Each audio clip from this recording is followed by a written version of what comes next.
There was a time when I believed that understanding arrived in complete forms. That clarity was something you reached, a destination, a final point where confusion ended and certainty began. I spent years moving toward that idea without realizing how much of my life had been organized around it.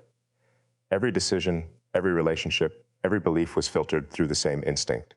Understand it, define it, place it somewhere, give it a shape. Because once something has a shape, it becomes manageable. Once it has boundaries, it can be measured. And once it can be measured, it becomes less intimidating. For most of my life, that approach worked. The world felt organized, predictable enough. Not simple, but understandable. People entered my life and left it. Experiences arrived and eventually passed. Emotions rose and faded. Everything seemed to move according to patterns I could observe if I paid enough attention. And so I paid attention. Perhaps more than most, I became someone who watched before speaking, someone who listened for what existed beneath words rather than inside them, someone who noticed the pauses between conversations and the meaning hidden inside seemingly insignificant moments. Over time, observation became second nature. I trusted it. Observation felt safer than assumption, more reliable than expectation. It allowed me to remain connected without becoming consumed. At least that's what I told myself. But looking back now, I wonder if observation was never really about understanding the world. Maybe it was about maintaining distance from it. Because distance creates perspective, and perspective creates the illusion of control. If you stand far enough away from something, it cannot rearrange you.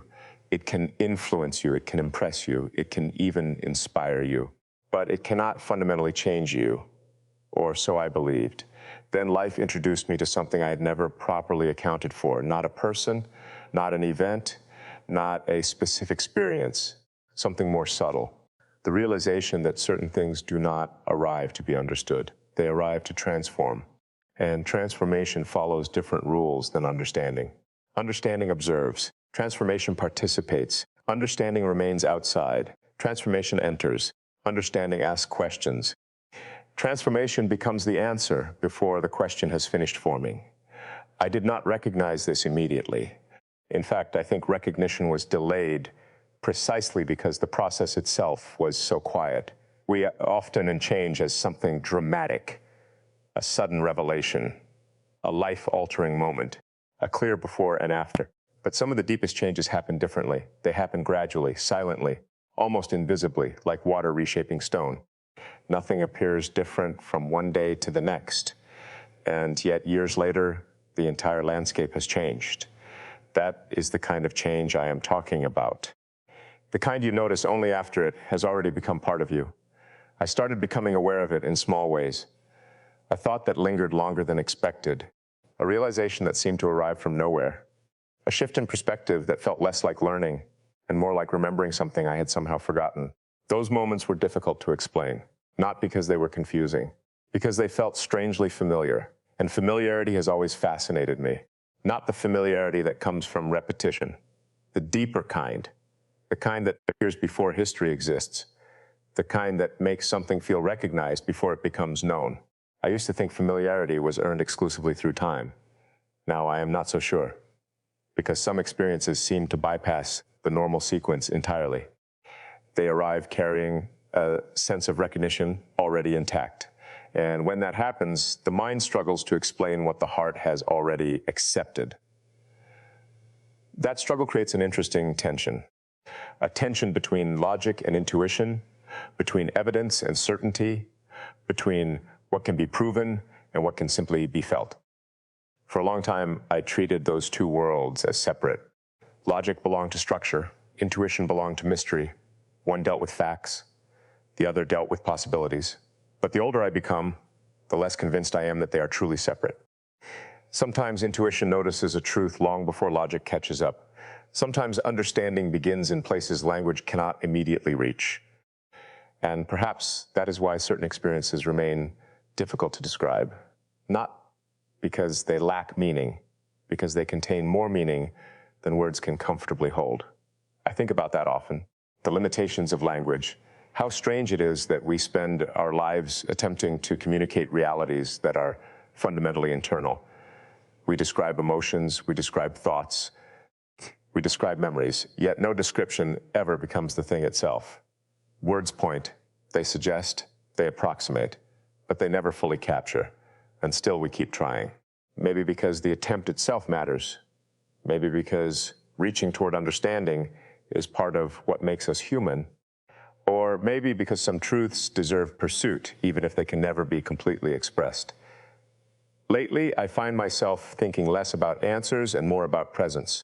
Not presence in the obvious sense, not physical proximity, something deeper. The way certain influences continue existing within us long after the moment itself has passed. A conversation ends, yet its impact remains. A person leaves, yet something of them continues. A chapter closes, yet the lessons continue unfolding.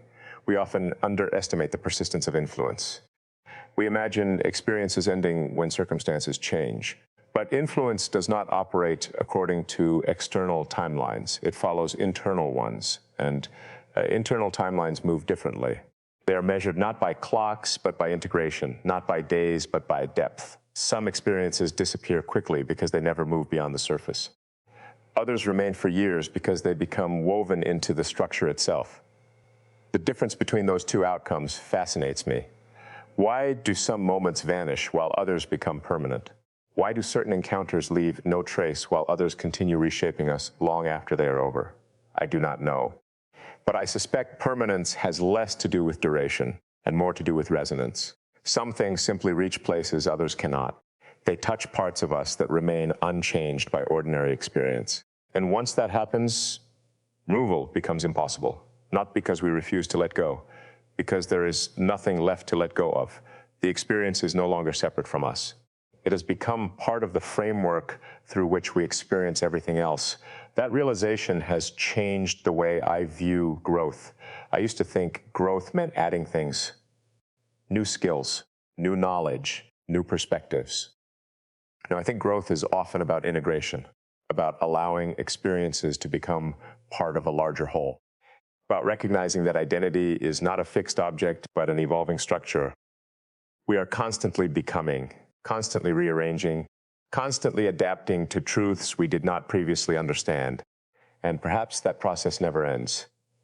Perhaps the purpose of awareness is not to arrive at a final version of ourselves.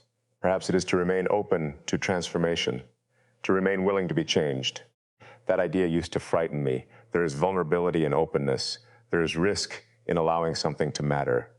Because once something matters, consequences become possible. Loss becomes possible. Disappointment becomes possible. Change becomes inevitable. Yet there is another side to that risk. Without openness, there is no growth. Without vulnerability, there is no genuine connection. Without uncertainty, there is no discovery. The experiences that shape us most profoundly are rarely the ones we can fully control. They emerge unexpectedly. They challenge assumptions. They force us to reconsider what we believed was settled. And in doing so, they reveal dimensions of ourselves we might never have discovered otherwise. Perhaps that is why some journeys feel less like movement and more like awakening. Not because we are becoming someone new, because we are becoming aware of something that was already waiting beneath the surface. A possibility, a truth, a deeper version of ourselves. I think awareness works that way. Not as a spotlight revealing something external, but as a mirror slowly becoming clear enough to reveal what has always been there. The clearer the mirror becomes, the harder it becomes to ignore what it reflects. And eventually a moment arrives when honesty becomes unavoidable. Not honesty toward others, honesty toward yourself. The kind that asks difficult questions, the kind that dismantles comfortable illusions, the kind that refuses to accept convenient explanations when deeper truths are available. Those moments are rarely comfortable, but they are important, because every meaningful transformation begins with honesty. Not certainty, not confidence, honesty. The willingness to stand inside uncertainty without immediately escaping it, the willingness to admit that something matters before fully understanding why, the willingness to acknowledge change before deciding what to do with it. I find myself there now, not at an ending, not at a conclusion, at a threshold, a place between understanding and acceptance, a place where awareness continues unfolding, a place where questions still exist but no longer feel threatening, because I am beginning to understand something I spent years overlooking. Not every truth arrives fully formed. Some truths reveal themselves gradually, one layer at a time, one realization at a time, one quiet moment of recognition after another. And perhaps that is exactly how it should be, because anything capable of changing the structure of a life deserves time to reveal itself completely. It deserves patience, attention, presence. So I remain here, not waiting for certainty, not demanding answers, simply paying attention, listening, observing, allowing, trusting that whatever is unfolding will continue revealing its shape in its own time. And for the first time in a very long while, that feels enough. Not because the journey is finished, but because I have finally stopped measuring its value by how quickly it reaches a destination. Some paths are not meant to lead somewhere else. Some paths exist to change the person walking them. And perhaps that has been the purpose all along. Not arrival, transformation, not conclusion, becoming, not certainty, awareness. The kind that keeps expanding long after you think you've reached its edge. The kind that reminds you there is always another layer beneath the one you just uncovered. The kind that quietly reshapes everything while asking for nothing except your willingness to see it. And maybe that is the deepest truth I know, that life is not a collection of answers waiting to be found. It is an unfolding relationship with understanding itself. A continuous conversation between who we are, who we have been, and who we are still becoming. And that conversation never truly ends. It simply grows deeper, one realization at a time.